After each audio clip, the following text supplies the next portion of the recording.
warahmatullahi wabarakatuh. Di sini kami dari kelompok 3 ingin mempresentasikan PowerPoint kami tentang kewajiban belajar mengajar menurut sesuai dengan dalil Al-Quran yang sudah ditentukan.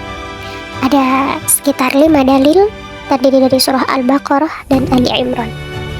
Untuk yang pertama akan disampaikan oleh teman kita, dan kelompok kami terdiri dari saya sendiri, Himmatul Karomah, Iftitahul Maliyah, Hairunisa, dan Muhammad Hasan Al-Azain. Pembahasan ini akan kita mulai dengan surah Al-Baqarah ayat 78. Surah Al-Baqarah ayat 78 dan 79. A'udzubillahi minasyaitonirrajim. Bismillahirrahmanirrahim. Wa minhum ummiyuna la ya'lamuna al-kitaba illa amaniya wa inhum illa yadhunnun. Fawailul lilladzina yaktubuna al-kitaba biaydihim thumma yaquluna hadza min indillahi liyashtaru bihi thamanan qalila. Fawailul lahum mimma katabat aydihim wa wailul lahum mimma yaksibun. Al-ayah. Baik, maksud atau isi kandungan dari surah Al-Baqarah ayat 78 sampai 79. Dalam ayat ini Allah Subhanahu wa taala menyebut kecelakaan besar bagi seseorang yang menulis sesuatu dengan tangannya sendiri dan kemudian mereka mengatakan itu berasal dari Allah dengan tujuan untuk memperoleh keuntungan yang duniawi dan untuk memanipulasi kebenaran. Kita tidak boleh menjadi orang-orang yang menjual kebenaran untuk kepentingan yang sifatnya duniawi. Dan pada ayat ini juga orang Yahudi menyandarkan dalil-dalil mereka pada Al-Quran yang isinya sangat bertentangan dengan isi daripada kalam Allah. Ini menunjukkan mereka sedang menutup kebenaran dan membela kemaksiatan seperti kasus yang lain. Jadi kita sebagai penuntut ilmu tidak boleh menutupi kebenaran dengan kebatilan, akan tetapi buatlah kebatilan itu sebagai kebenaran. Surat Al-Imran ayat 79. A'udzu billahi minasyaitonir rajim. Bismillahirrahmanirrahim. Maka li basyirin ayyu'tiyahu wal kitaba wal hukma wan nubuwatan summa yaqula linnas kunu ibadan li min dunillahi wa la takunu rabbaniyina bima kuntum tu'allimuna al-kitaba wa bima kuntum tadrusun. Artinya, tidak mungkin bagi seseorang yang telah diberikan kitab oleh Allah serta hikmah dan kenabian, kemudian dia berkata kepada manusia, jadilah kamu penyembahku, bukan penyembahku. Tetapi dia berkata, jadilah kamu pengabdi Allah karena kamu mengajarkan kitab dan karena kamu mempelajarinya. Ayat ini mengingatkan kita tentang pentingnya menghormati dan menghargai keesaan Allah serta menjauhi kesyirikan. Allah Subhanahu wa taala satu-satunya yang berhak disembah dan tidak ada yang setara dengannya. Ayat ini juga menekankan pentingnya mengikuti petunjuk dan ajaran yang telah Allah berikan melalui kitabnya.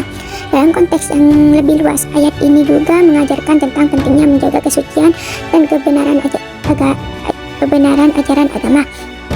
Ayat ini menegaskan bahwa tidak ada manusia yang berhak mengubah atau mengganti ajaran Allah dengan ajaran atau keyakinan pribadi mereka sendiri. Sebagaimana di dalam surat Al-Imran ayat 190 yang berbunyi A'udzu billahi minasyaitonir rajim. Bismillahirrahmanirrahim.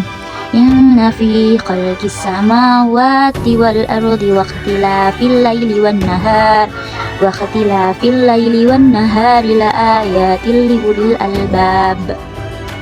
Yang artinya, sesungguhnya dalam penciptaan langit dan bumi dan silih bergantian malam dan siang terdapat tanda-tanda atau kebesaran Allah bagi orang yang berakal. Surat Al-Imran ayat 190. Maksud dari ayat tersebut adalah semua ciptaannya di alam semesta merupakan tanda-tanda kebesaran Allah bagi orang yang berakal dan senantiasa menggunakan akal sehatnya untuk beriman kepada Allah Subhanahu wa taala. Selain itu, akal yang dimiliki manusia hendaknya dapat digunakan untuk merenungi tanda-tanda yang telah diberikan oleh Allah Subhanahu wa taala. Dikutip dari laman Quran Kemenak, berikut tafsir Kemenak surat Al-Imran ayat 190. Setelah menjelaskan keburukan-keburukan orang Yahudi dan menegaskan bahwa langit dan bumi milik Allah, Pada ayat ini Allah menganjurkan untuk mengenal keagungan, kemuliaan, dan kebesarannya. Sesungguhnya dalam penciptaan benda-benda angkasa, matahari, bulan, beserta planet-planet lainnya, dan gugusan bintang-bintang yang terdapat di langit, dan berputaran bumi pada porosnya yang terhampas luas untuk manusia, dan bergantian malam dan siang. Pada semua fenomena alam tersebut terdapat tanda-tanda kebesaran Allah bagi orang yang berakal, yakni orang yang memiliki akal murni yang tidak diselubungi oleh kabut ide yang dapat melahirkan kehancuran. Surah Al-Imran ayat 191. Bismillahirrahmanirrahim. Alladzina yadhkuruna Allaha qiyaman wa qu'udan wa 'ala junubihim wa yatafakkaruna fi khalqis samawati wal ard. Rabbana ma khalaqta hadza batila subhanaka faqina 'adzabannar. Artinya, yaitu orang-orang yang mengingat Allah sambil berdiri, duduk, atau dalam keadaan berbaring dan memikirkan tentang penciptaan langit dan bumi seraya berkata, "Ya Tuhan kami, tidaklah Engkau menciptakan semua ini sia-sia. Maha suci Engkau, lindungilah kami dari azab neraka." Isi kandungan ayat ini menjelaskan tentang tanda-tanda kebesaran Allah. Tanda-tanda ini hanya dipahami bagi orang yang berakal. Orang berakal yang dimaksud dalam ayat ini yaitu orang-orang yang senantiasa memikirkan ciptaan Allah Subhanahu wa Ta'ala, merenungkan keindahan ciptaannya, kemudian dapat mengambil manfaat dari ayat-ayatnya, seraya berzikir kepadanya dengan hati, lisan, dan anggota tubuh, seraya menjalankan aktivitas sehari-hari. Di dalam buku Kehidupan dalam Pandangan Al-Quran oleh Dr. Ahzami Samyun Jazuli, dijelaskan bahwa seseorang yang beriman dan merenungi penciptaan langit dan bumi akan selalu mengingat Allah Subhanahu wa Ta'ala dengan menyampaikan pujian dan doa kepadanya, dengan menyadari keajaiban ciptaannya